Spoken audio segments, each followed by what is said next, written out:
Я вас любил в минуты увлечения, как жалкий раб лежал у ваших ног, и жертвовать бы мог без сожаления всем и даже тем, чем жертвовать не мог.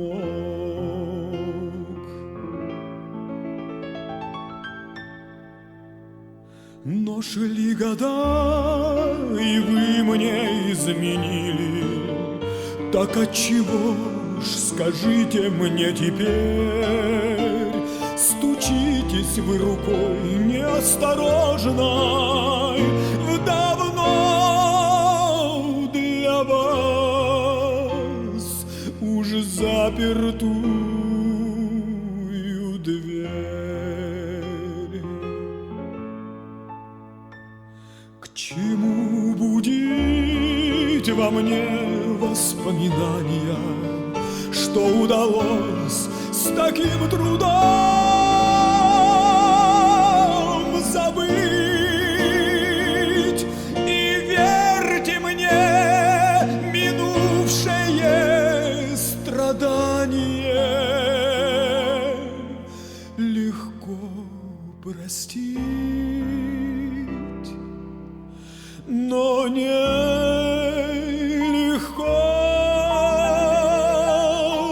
забыть.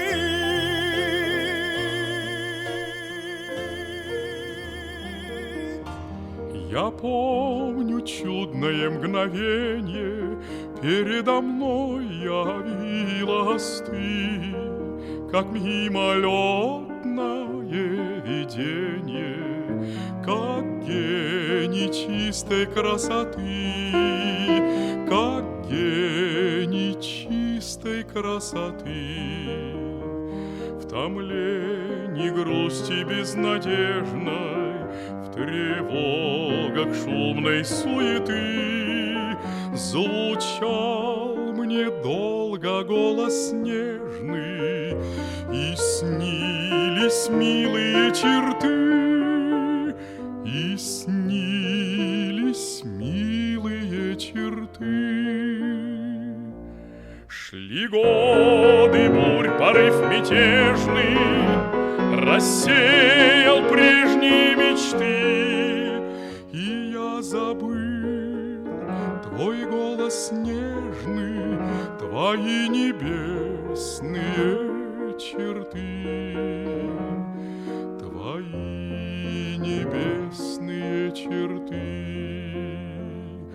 В глуши, во мраке заточения тянулись тихо дни мои, без божества, без вдохновения, без слез, без жизни, без любви, без слез, без жизни, без любви.